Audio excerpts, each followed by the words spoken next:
Power-up experts held contests and made bets on whose bullet would go farthest and on whose proportion of powder on top of the bottom would prove best.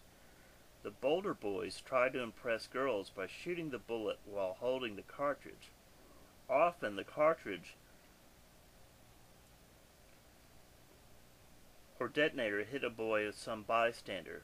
The best-looking boy in the village had such a detonator embedded in part of his body, the very mention of which started everyone laughing. He strolled around alone mostly, avoiding the glance of giggling women. But such accidents never deterred anyone. Both adults and boys traded constantly in ammunition, soap, rifle barrels, and bolts, having spent many hours and inch by inch searching the thick undergrowth. A time fuse was a prize find. It could be traded for a homemade pistol with a wooden stock and 20 rounds of ammunition. A time fuse was necessary to make the mines out of the soap. All one had to do was to stick the fuse in a cake of soap, light it, and quickly run away from the explosion, which would shake the windows of all the houses of the village. There was a big demand for fuses at the time of weddings and baptisms. The explosions were a great additional attraction, and the women shrieked in excitement, waiting for the detonation of the mines. No one knew that I had hidden a time fuse and 3 soaps in the barn. I had found it in the woods while picking wild thyme for the farmer's wife. It was almost new and had a very large wick. Sometimes when there was no one around, I would take out the soaps and fuse and balance them in my hand. There was something quite extraordinary about these bits of strange substance. The soaps did not burn well by themselves, but when the fuse was placed inside and lit, it did not take long for the flames to crawl along the wick and produce an explosion that could wreck a whole farmhouse. I tried to visualize the people who invented this and made such fuses in mines. They were certain to be German. Didn't they say in the villages that no one could resist the power of the German because he gobbled up the brains of the Poles, Russians, Gypsies, and Jews? I wondered what gave people the ability to invent such things. Why were the village peasants unable to do it? I wondered what gave people of one color of eyes and hair such great power over other people. The peasants' plows, scythes, rakes, spinning wheels, wells, and mills turned by sluggish horse or sickly oxen were so simple that even the dullest man can invent them and understand their use and working. But the making of a fuse capable of injecting an overwhelming power into a mine was surely beyond the capacity of even the wisest farmer. If it was true the Germans were capable of such inventions, and also that they were determined to clear the world of all swarthy, dark-eyed, long-nosed, black-haired people, then my chances of survival were obviously poor. Sooner or later I would fall into their hands again, and I might not be as lucky as in the past. I recall the spectacled German who let me escape into the forest. He was blond and blue-eyed, that is true, but he did not appear particularly wise. What sense did it make to stay at a small, derelict station and chase after small fry like me?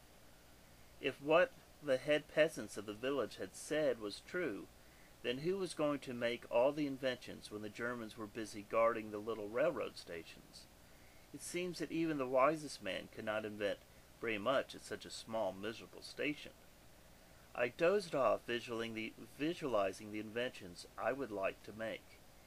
For example, a fuse for the human body, which, when lighted, would change old skin for new and alter the color of the eyes and hair. A fuse to place in the pile of construction material that could build a house in a day that would be finer than any in the village. A fuse that could protect anybody from an evil eye. Then nobody would fear me, and my life would become easier and more pleasant. The Germans puzzled me. What a waste! Was such a desolate, cruel world worth ruling? One Sunday a group of village boys returned from church spotted me on the road. Too late for my flight, I feigned indifference and tried to conceal my fear. Passing by, one of them swung at me and pushed me into the deep, muddy puddle. Others spat straight into my eyes, laughing with such a good hit. They demanded some gypsy tricks. I tried to break away and run, but the circle tightened around me. Taller than I was, they closed over me like a living net trapping a bird. I was afraid of what they might do. Looking down at their heavy Sunday boots, I realized that being barefoot, I could run faster than they. I singled out the largest boy, picked up a heavy stone, and smashed it in his face. The face crumpled and sagged under the blow. The boy fell down bleeding. The others recoiled with shock. In the moment I leapt over the boy and fled across the fields to the village. When I reached home, I looked for the farmer to tell him what had happened and to seek his protection. He had not yet returned from the church with the family. Only the old toothless mother-in-law was wandering around the yard. My legs went weak under me. A crowd of men and boys approached from the village. They waved clubs and sticks, coming closer with increasing speed. This had to be my end. The father or brothers of the wounded boy were surely in the crowd, and I could expect no mercy. I dashed to the kitchen, shoveled a few glowing coals in my comet, and rushed to the barn, closing the door behind me. My thoughts were scattering like scared chickens. The crowd would take me in its hands at any moment. Suddenly I remembered the fuse in the mines. I dug them up quickly. With trembling fingers I struck the fuse between the tightly lashed soaps and lighted it with a comet. The end of the fuse hissed, and the red spot started crawling slowly along the wick towards the soaps. I pushed it under a pile of broken plows and harrows in the corner of the barn and frantically pried off the board of the back wall. The crowd was already in the farmyard, and I could hear their shouts. I grabbed the comet and scrambled out of the hole of the thick wheat behind the barn. I plunged into it and crouched under cover, boring my way to the forest like a mole. I was perhaps halfway across the field when the ground shuddered from the explosion. I looked back. Two walls, sadly leaning against each other, were all that remained of the barn.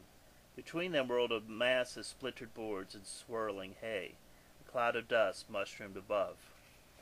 I rested after reaching the edge of the forest. I was glad to see that there was no fire in my master's farm. All I could hear was the tumult of voices. No one followed me. I knew I could never go back there. I continued on to the forest, looking carefully through the undergrowth where there would still be cartridges, soaps, and fuses to be found.